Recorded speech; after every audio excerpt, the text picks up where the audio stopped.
saya Nina Olivia, Escape Nurse F. Biomed. Saya merupakan dosen program studi Diploma 3 Keperawatan Akademi Keperawatan Kesdam 1 Bukit Barisan Medan. Spesialisasi saya mengajar pada bidang ilmu biomedik dasar. Pada hari ini saya akan menyampaikan tentang teknik pengajaran dengan menggunakan metode DIA, yaitu Delivery, Interaction, dan Assessment. Pada kesempatan ini saya akan menjelaskan salah satu mata kuliah saya dalam pengajaran yang berbobot 4 SKS, yaitu mata pelajaran ilmu biomedik dasar yang dipelajari di semester ganjil. Adapun capaian pembelajaran mata kuliah ini adalah mahasiswa mampu memberikan asuhan keperawatan pada individu, kelompok, dan masyarakat dengan mengutamakan keselamatan pasien, klien, dan mutu pelayanan berdasarkan perkembangan ilmu dan teknologi keperawatan untuk meningkatkan kualitas asuhan keperawatan dengan memperhatikan prinsip caring sesuai kode etik profesi. Selanjutnya, deskripsi mata kuliah ilmu biomedik dasar ini adalah merupakan membahas tentang anatomi dan fisiologi tubuh manusia yang menguraikan struktur komponen tubuh manusia dan perkembangannya, serta fungsi sistem tubuh manusia dan mekanisme fisiologi. Prinsip fisika dan biokimia digunakan sebagai dasar dalam memahami fisiologi tubuh manusia.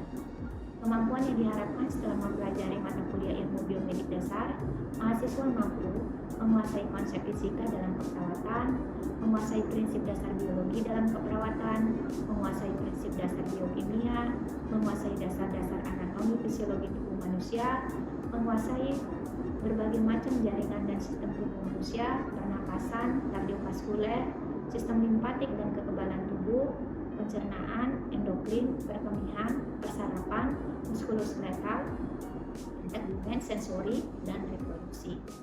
Salah satu materi pembelajaran mata kuliah ilmu biomedik dasar ini adalah muskuloskeletal, mulai dari 1. Sistem muskulo terdiri atas struktur otot mikroskopis, struktur otot makroskopis, otot-otot tulang aksial, otot-otot tulang apendikular, kontraksi otot. Sistem skeletal terdiri atas struktur dan fungsi tulang, pembentukan tulang, tulang-tulang aksial, tulang-tulang apendikular, persendian, pergerakan sendi, pengukuran rentang gerak sendi. Adapun sistem pembelajaran dan materi yang akan saya lakukan dalam satu semester, di awal pertemuan saya melakukan perkenalan membangun keakraban dosen dan mahasiswa. Yang kedua, biasanya saya membuka diri diskusi, apapun itu bentuknya terkait perkuliahan dalam bentuk diskusi. Dalam diskusi, saya biasanya memotivasi mereka untuk belajar lebih fokus dan lebih giat dan lebih serius. Selanjutnya, saya membahas kontrak perkuliahan, yang mana ini adalah membuat kesepakatan bersama terkait proses perkuliahan berjalan termasuk modul perkuliahan agar mendapatkan gambaran pelaksanaan perkuliahan selama 1 semester ke depan. Selanjutnya, saya akan mencoba mengetahui pemahaman masing-masing mahasiswa terkait konsep struktur dan fungsi sistem muskuloskeletal. Kemudian pada pertemuan ke-12, pembahasan terkait sistem muskuloskeletal, di mana subcapaiannya adalah mahasiswa mampu menguasai struktur dan fungsi sistem muskuloskeletal dan menjelaskan terkait sistem skeletal meliputi struktur dan fungsi tulang, pembentukan tulang, tulang-tulang aksial, tulang-tulang apendikular, persendian, pergerakan sendi, pengukuran sendi, mengukur rentang gerak sendi. Itulah gambaran pembelajaran perkuliahan ilmu biomedik dasar pada pertemuan minggu ke-12 yang saya angkut. Adapun rujukan pembelajaran sebagai bentuk strategi delivery proses penyampaian materi ke mahasiswa dengan menggunakan beberapa strategi, yaitu textbook Sherwood tahun 2012 yang berjudul Human Physiology from Cell to System edisi ke-8, kemudian Tortora, GZ, dan Derrickson tahun 2011, Principle of Anatomy and Physiology, New York Harper Collins Publisher. Kemudian, media online digunakan untuk mencari topik menarik untuk dijadikan bahan diskusi terkait materi perkuliahan. Biasanya, di awal pertemuan dilakukan review pembelajaran yang mana berfungsi untuk mengingat kembali materi-materi pembelajaran sebelum dan akan disambungkan materi-materi yang akan datang. Kemudian, menggunakan Learning Management System atau LMS yang bisa diakses secara langsung oleh mahasiswa sebagai tindak lanjut sistem pertemuan. Strategi kedua adalah dengan case method dan collaborate learning dengan memberikan contoh kasus secara berkolaborasi. Bentuk interaksi lain juga dengan menggunakan WhatsApp, pelaksanaan asesmen dalam pembelajaran, cara melakukan evaluasi penilaian terhadap mahasiswa. Di awal pertemuan saya menjelaskan bobot penilaian dari mata kuliah ini, yaitu ujian akhir semester 35%, ujian tengah semester 25%, tugas 20%, kehadiran 10%, keaktifan mahasiswa 10%. Selanjutnya, saya akan menampilkan proses pengajaran yang saya lakukan pada mata kuliah ilmu biomedik dasar tentang sistem muskuloskeletal. Selamat menyaksikan. Terima kasih. Selamat pagi semuanya. Baiklah, hari ini kita lanjutkan mata kuliah kita ilmu biomedik dasar pertemuan ke-12. Sebelum kita mulai pelajaran kita, sebaiknya kita berdoa terlebih dahulu, ya, supaya ilmu yang kita dapat berkah, ya, menjadi amal ibadah kita nantinya kepada memberikan asuhan kepada pasien. Oke, berdoa dimulai.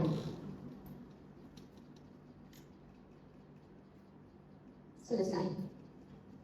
Baik, pada pertemuan ke-12 ini saya mau sedikit review tentang pelajaran kita sebelumnya, ya, masih dalam sistem yang sama, yaitu sistem muskuloskeletal. Nah, pada minggu kemarin pertemuan kita sebelumnya kita membahas tentang apa? Mungkin ada yang ingat? Ayo tunjuk tangan. Cepat, yang masih ingat pelajaran materi sebelumnya. Ya, Mei. Ya, tentang apa, Mei? Ibu, izin Om, materi sebelumnya kita membahas tentang struktur otot tulang aksial dan otot-otot tulang apendikular. Oke, ya, benar sekali. Tepuk tangan untuk Mei.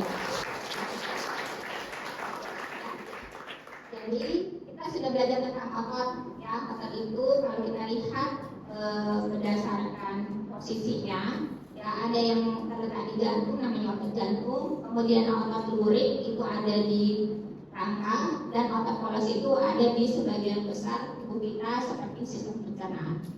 Nah, pada pertemuan ke-12 kali ini kita akan membahas lanjutannya. Sebelumnya saya sampaikan dulu capaian pembelajaran kita hari ini adalah kita akan membahas tentang struktur dan fungsi tulang itu, kemudian bagaimana pembentukannya, kemudian klasifikasi tulang aksial, tulang apendikular, ya, kemudian tentang persendian, pergerakan sendi, bagaimana cara pengukuran sendi dan pengukuran rentang gerak. Nah, fungsi tulang di awal juga Ibu sudah menjelaskan, ya. Jadi fungsi tulang secara umum seperti ini, yaitu memberi bentuk, melindungi alat-alat vital seperti jantung, paru dan sebagainya. Kemudian menyangga poros tubuh kita, ya.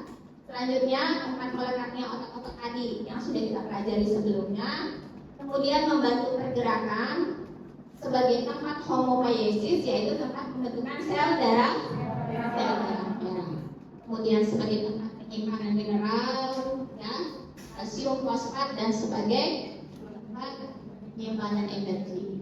Nah, kalau kita lihat secara garis besar, ya, struktur tulang itu dari lapisan yang paling luar itu yang kita sebut sebagai periosteum. Ya.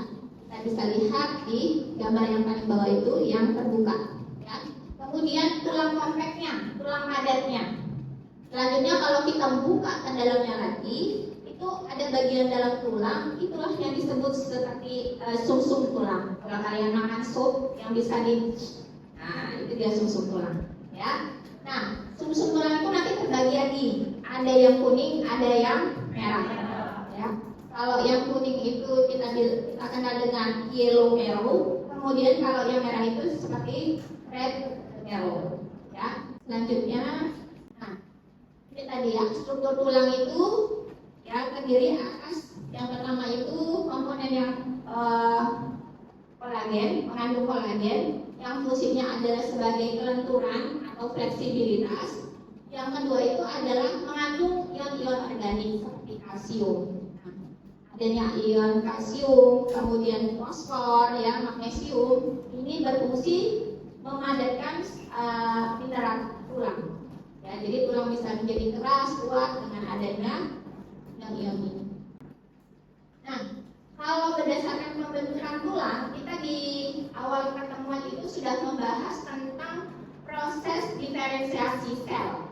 Ingat, ya, di mana proses pembentukan embrio sebelum menjadi seorang bayi, ya, itu selnya akan mengalami namanya proses diferensiasi, ya, perubahan, ya, menjadi bentuk yang lebih kompleks. Apa itu? Ada yang nanti menjadi lapisan ektodem, kemudian mesodem dan endodem. Nah, kalau tulang tersebut, ya, itu berasal dari kompleksnya jaringan mesenkimnya, ya. Apa yang terbentuk pada fase yang pertama itu adalah intramembran, ya, berarti di dalam membran. Terjadinya itu melalui jaringan mesenkim tanpa adanya pengaruh dari tulang rawan. Contohnya di mana, Bu? Nah, pada tulang tengkorak, kemudian tulang rahang, daerah mandibula, ya, kemudian daerah fascikula. Kemudian yang kedua berdasarkan endokondrial, ya. Sudah ada kata endokondrial, berarti kita ingat sebagai tulang rawan hialin, ya. Itu nantinya akan membentuk, ya, menjadi apa? Tulang seperti tulang-tulangnya panjang. Ada femur apa? Kemudian tibia, iya, dan humerus. Nah, kalau kita bagi kelompok tulang aksial, ya, ini, ya, tulang aksial dan tulang apendikular. Ini secara garis besarnya kita kelompokkan menjadi dua. Kalau aksial itu nanti tumbuh, ya, membentuk menjadi atau melindungi bagian organ, bagian kepala, bagian leher, dan bagian toraks. Nah, ini dia. Ya. Kalau di daerah tulang aksial, ya, ini daerah kranium, kita lihat itu jumlah tulang-tulangnya itu ada yang ini, ya, mulai dari frontal, parietal, occipital, temporal, sphenoid, ethmoid. Ya, ada berapa tuh? Iya, ada. Ya, kemudian tulang fasial berarti tulang wajah. Ya, tulang wajah ada bagian maksila, ya, ada palatum berarti langit-langit, ada zygomatikum tulang pipi, ya. Kemudian ada tulang nasal, septum, kongka atau karang gigi, karang hidung dan bagian mandibula. Jadi 6 tambah 7, ya, jadi 22. Itu bagian apa tadi? Bagian kranial, fasia, dan mandibula. Oke. Selanjutnya, setelah siap kranium, masuk ke bagian tengah, ya, tulang telinga bagian tengah. Nah, itu ini ada malleus, incus, dan stapes. Jumlahnya juga ada. Ya. Selanjutnya adalah tulang hyoid. Nah, ini bentuknya seperti huruf U, ya, letaknya di antara laring sama mandibula. Nah, ini dia. Bentuknya seperti huruf U kan? Nih, sini, ya. Nah, oke. Selanjutnya bagian kolumnar vertebra. Kolumnar vertebra berarti bagian mana? Kolumnar tulang belakang vertebra. Berarti mulai dari daerah cervical ke bawah itu masuk ke kolumnar vertebra. Nah, kita lihat yang paling atas berarti daerah leher bagian atas, ya. Tapi belakang, ya. Nah, itu ada 7. Kita lihat atau kita klasifikasikan itu C1 sampai C7. Kemudian di bagian toraks, di bagian dada itu ada T1 sampai T12. Kemudian ada daerah lumbal, ya. Ada L1 sama L5, daerah sakrum atau sakral itu S1 sampai S5. Kemudian ada oksigeus atau tulang itu kalau pada bayi, ya, umumnya usia 3 sampai 5 itu tidak ada fungsinya, tetapi ketika sudah dewasa fungsinya itu menjadi besar. Oke. Selanjutnya nih, ya, gambarnya. Ini dia. Kalau misalnya biasa pada lansia yang mengalami bermasalah dengan penyakit saraf kejepit misalnya, ya, itu biasanya dilihatnya daerah orakal lumbar, ya, yang bermasalah daerah mana? Apakah daerah C-nya, T-nya, L-nya, atau S-nya, ya. Selanjutnya masuk ke tulang torak, ya, bagian torak berarti bagian ya. Di bagian dada itu ada 7 pasang tulang iga sejati, kemudian tulang prosta juga ada 3 pasang, terus ada iga melayang itu ada 2 pasang. Kemudian ada bagian sternum. Masih ingat sternumnya? Apa itu? Iya, ini dia. Yang tengah itu kan? Ya, perisai kita. Ya, itu bagian sternum. Nah, yang kemarin, ya, kartilagonya yang kita pelajari itu yang warna biru, ya, di bagian otot-otot yang melekatkan iga-iga. Oke. Nah, selanjutnya tulang apendikular, ya. Tulang apendikular terdiri atas bagian pektoral, kemudian bagian ekstremitas atas dan bagian ekstremitas bawah. Kalau bagian pektoral itu ada scapula dan clavicula. Yang mana itu Bu? Scapula, yang mana clavicula? Nah, ini clavicula. Yang belakang ini baru scapula. Nih, yang seperti mangkok ini scapula, ini yang clavicula. Oke. Ya. Kemudian ada tulang pelvis, ya, sambungan yang tadi. Nah, ekstremitas bawah yang mana Bu? Nah, itu mulai dari femur, tulang paha, ada tibia, ada fibula, ada patella, metatarsal, dan phalangeus, ya, itu masuk ke ekstremitas bawah. Ini dia gambarnya. Nah, kesimpulannya kalau kita lihat lebih kurang ada berapa jadi jumlahnya? Lebih kurang 206, ya. Mulai dari skul kepala tadi, telinga bagian tengah, kemudian tulang hyoid, ya, daerah ekstremitas atas itu di daerah bahu, kemudian di torak, vertebra, lengan, tangan, pelvis, tungkai, kaki. Nah, selanjutnya kita masuk ke bagian sendi. Apa sih sendi itu? Ya. Siapa yang mau?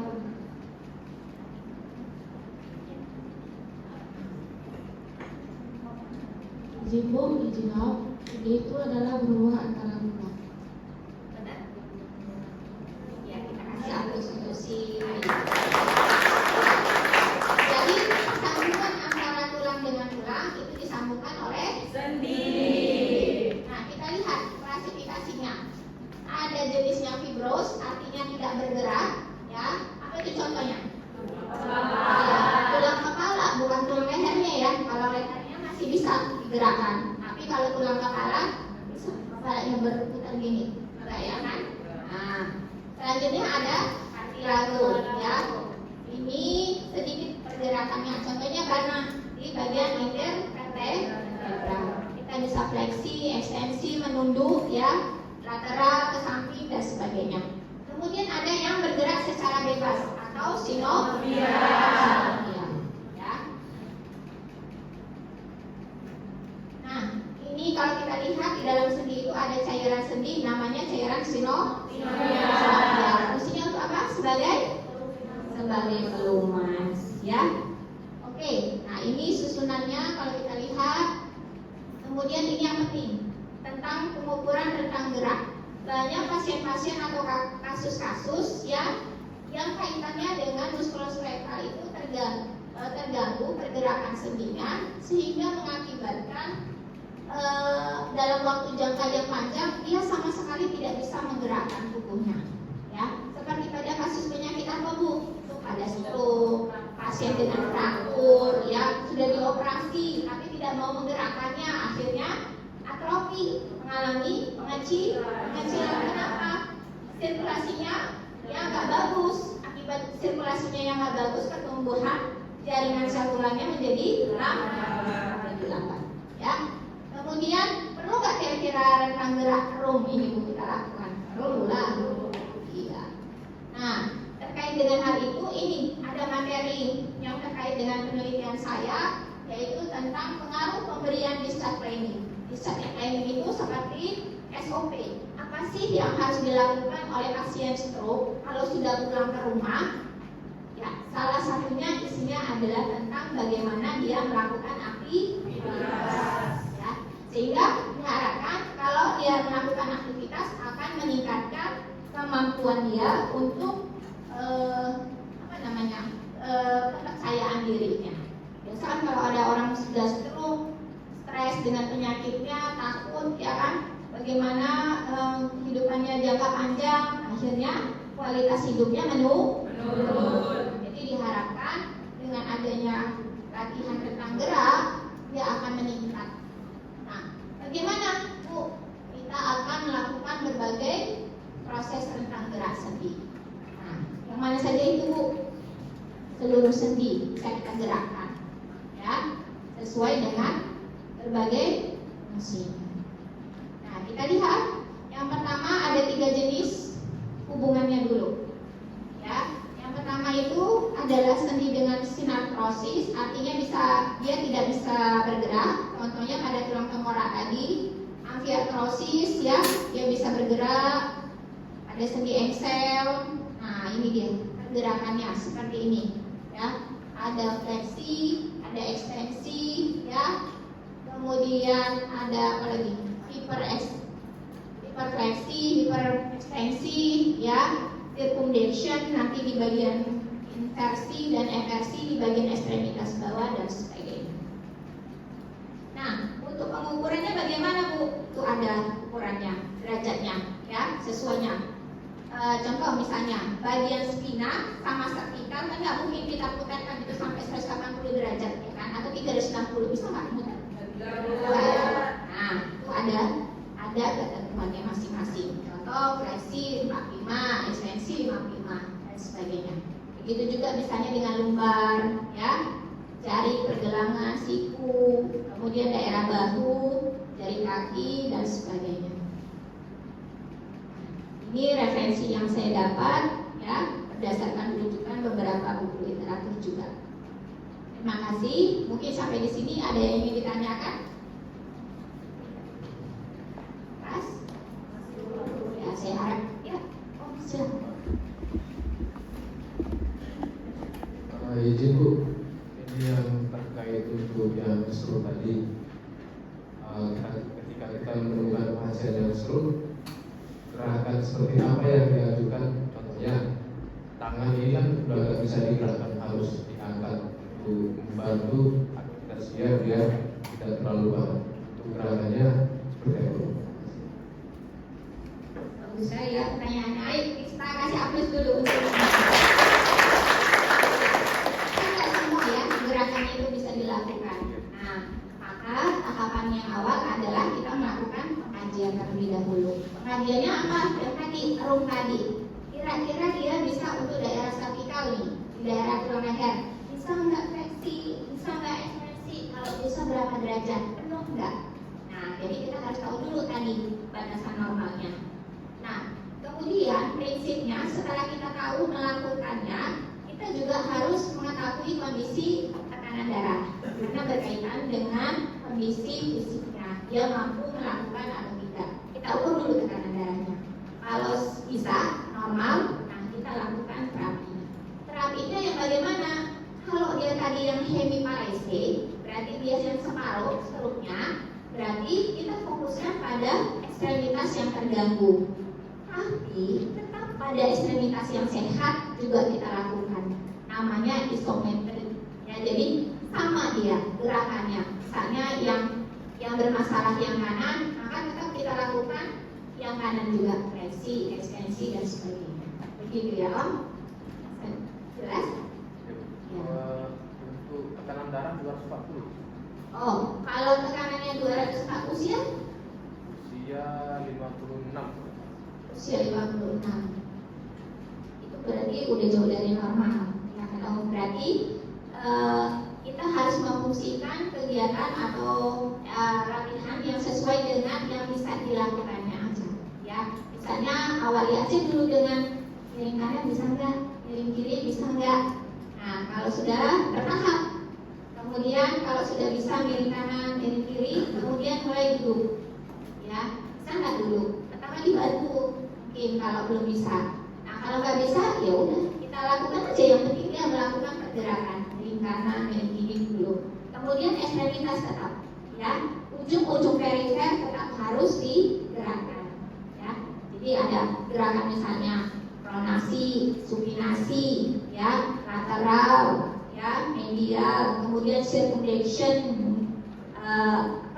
menyentuh masing-masing kalau pada ekstremitas atas. Kalau pada kaki bagaimana? Ya, inversi, abduksi, ya. Jadi seperti itu. Terima kasih. Oke, yang lain ada? Ya, saya harapkan semua jelas. Jadi kesimpulan kita hari ini yang pertama tadi adalah pengertian tulang, kemudian struktur tulang, kemudian bagian tulang. Yang pertama adalah bagian apendikular, yang kedua bagian aksial, kemudian persemian. Ya, saya rasa demikian, mudah-mudahan dapat dipahami. Kita akan berjumpa pada pertemuan berikutnya dengan materi sistem pencernaan. Saya akhiri demikian. Assalamualaikum warahmatullahi wabarakatuh. Demikian UKPDD UKTPT bidang pengajaran saya. Terima kasih. Saya akhiri. Wassalamualaikum warahmatullahi wabarakatuh.